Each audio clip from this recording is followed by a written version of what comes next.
Вітаю, друзі! Ну що, наш генератор випадкових заяв знову зламався. Це про Володимира Зеленського, який кожен раз щось обіцяє, але, на жаль, не виконує. І доведено це неодноразово. Зараз він зробив заяву, яка повинна підтримати його рейтинг, але в Збройних силах України. Мінімум 30 тисяч гривень у тилу та в середньому 300 тисяч гривень на передовій. Перші надбавки військовим мають почати виплачуватися вже у червні. Зеленський. Але є нюанс. Депутати, при тому, що від опозиції, що від коаліції, визнають, що грошей на подібне підняття зарплат військовим немає. Мова про 300 тисяч.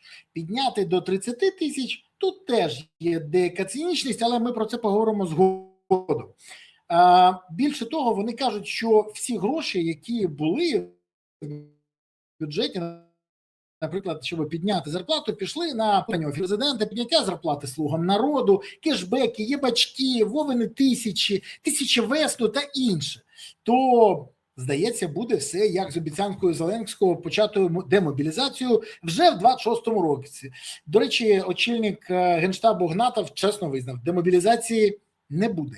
І не буде в цьому році саме тому, що Зеленський пообіцяв, не проконсультувавшись з військовими, а мобілізація йде вкрай погано. Трохи пізніше поясню, що відбувається. То в мене єдине запитання. Як ви думаєте, а звідки ж будуть брати гроші? Чи відбудеться диво?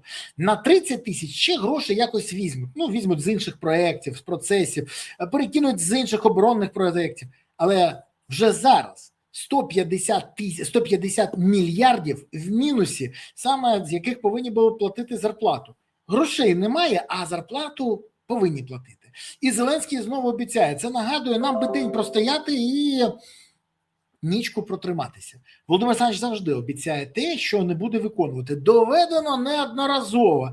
Пам'ятаєте, 3000 ракет до кінця року. Пам'ятаєте, травневі шашлики. Пам'ятаєте, вакцина від коронавірусу. Ну і якщо буде блекаут в Москві, то, а ще я йду на один строк, а ще якщо в моїй команді знайдеться Свинарчук, а ще багато іншого, що він обіцяє і не виконує, то взагалі дуже дивна ситуація.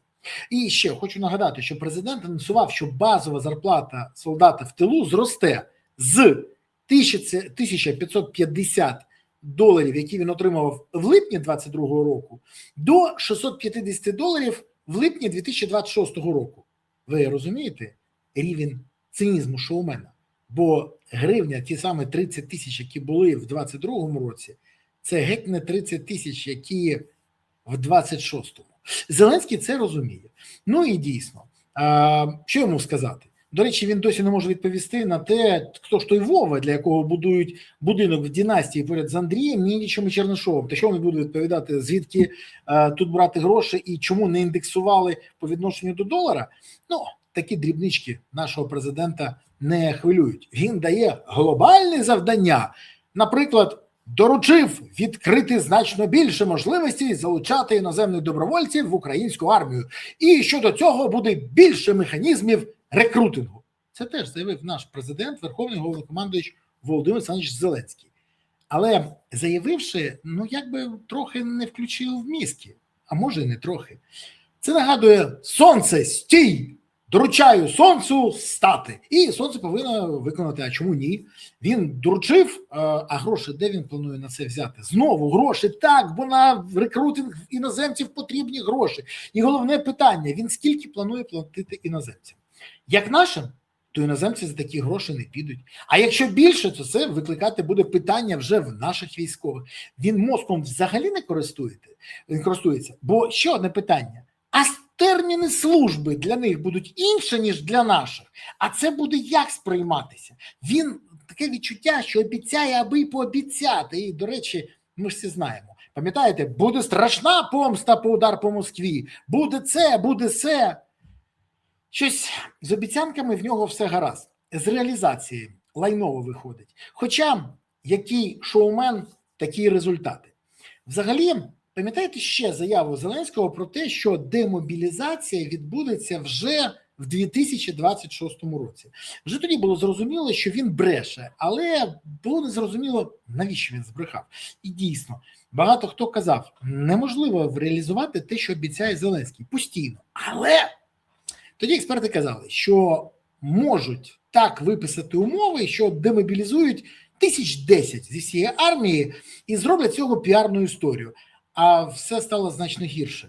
Президент тоді просто тупо збрехав і знав, що бреше всім, але збрехав цинічно і зухвало, щоб отримати в той момент овації, надії, сподівання і трохи підняття рейтинга. До речі, він так брехав вже і раніше. І саме з цією ж метою. Як це сталося? Не знаю. Його обрали в 2019 році, бо гарно брехав. А потім, зразу після всього цього, верніше, пару днів тому, очільник Генштабу, пан Гнатов, який є людиною, як з'ясувалося, честі і гідності, своїми словами довів, що він просто знає, що таке офіцерська честь і не буде брехати, навіть якщо це б'є по рейтингу його. Бо Гнатову не до рейтингу. Гнатову, схоже, треба захищати Україну. Але своїми словами він довів інше. Президент брехло. Тому що Гнатов чесно визнав, демобілізація неможлива, темпи мобілізації в Україні недостатні. Про демобілізацію, це слова Гнатова, зараз не варто говорити детально, щоб не вводити людей в оману і не створювати хибних очікувань. Саме на цьому наголосив Гнатов. Це слова неприємні та болісні, але чесні. І, до речі, ситуація, яка викликає, скажімо так, неприємне відчуття, але розуміння, що її можна змінити. Але не гучними заявами чи порожніми обіцянками, а саме реальними діями, на які Володимир Зеленський не здатний. У мене в ефірі генерал-майор Сергій Кривонос і колишній військовослужбовець, полковник Віктор Ківлюк казали, що треба робити для того, щоб отримати бажаний результат. Що треба зробити, щоб виправити мобілізаційне питання? До речі, є тільки два мотиви, які працюють на 100%.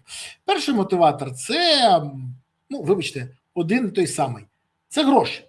Так, високі зарплати мотивують іти служити в армію і ризикувати своїм життям. Це працює у всьому світі. Друге – це примусова історія. Страх за те, що ти, якщо не виконаєш свій обов'язок перед державою, то ти отримаєш проблему. Строк або ще що. Але тут ще один момент. Президент не хоче робити не перше, не друге. Перше через те, що гроші витрачені на єбачки, а друге через те, що це б'є по його рейтингу. А міксувати не хоче. І ще одне. Треба до всього цього додати головну приправу. Мотивацію. Бо відсутність мотивації, яка знищена зусиллями нашої влади, до речі, про це сказав наш омбудсмен, пан Лубінець, то це якраз приклад того, що треба змінювати. Чи готовий це зробити Зеленський? Я маю величезний сумнів. Більше того, я не бачу взагалі в нього бажання. Нема в нього бажання змінити ситуацію. Чому? Так а навіщо? Його все влаштовує. Якщо б не влаштовує, він би змінив. Але ми цього не бачимо. Більше того, Лубінець каже, що, дословно, свого часу держава своїми діями призвела до того, що у людей зникла мотивація йти до ЗСУ. Але держава – це люди. Держава – це посада. Держава – це прізвища, які стоять за кожною дією. То хто має понести відповідальність за зрив мобілізації, за знищення мотивації? І за те, що це несе загрозу для нацбезпеки? Давайте подумаємо. Хто зірвав мобілізацію, звільнивши всіх військових? Володимир Зеленський. А хто відмовив в мобілізації, коли вона була реальна і, більш того, мотивація була у людей? Відмовив Генштабу і Залужному, коли ті казали, треба мобілізувати 450-500 тисяч людей, протягом півроку їх навчати, щоб вони стали гарними воїнами. І після цього вже вони повинні воювати. Півроку навчати. Зеленський сказав, я не бачу потреби в цьому і аргументів. А хто потім звільнив Залужного і демотивував взагалі армію? А хто мовчав про бусифікацію і напади на військовослужбовців ТЦК? Хто? Зеленський? Тоді не треба дивуватися, чиє прізвище стоїть під тою історією, хто зірвав мобілізацію і демотивував українців. І відповідь ви вже знаєте. Далі робіть висновки. Дякую, що підписалися, поставили вподобайки, прокоментували і поширили відео. Окрема подяка за те, що підтримуєте ЗСУ, донатьте на ЗСУ, приєднуйте ЗСУ, допомагайте ЗСУ, щоб у України було майбутнє. Бо ЗСУ це і є та сила, яка гарантує майбутнє для України. Тож гуртуємося всі навколо потреб ЗСУ, щоб у України було гідне майбутнє. І все було Україна. Дякую вам, па-па.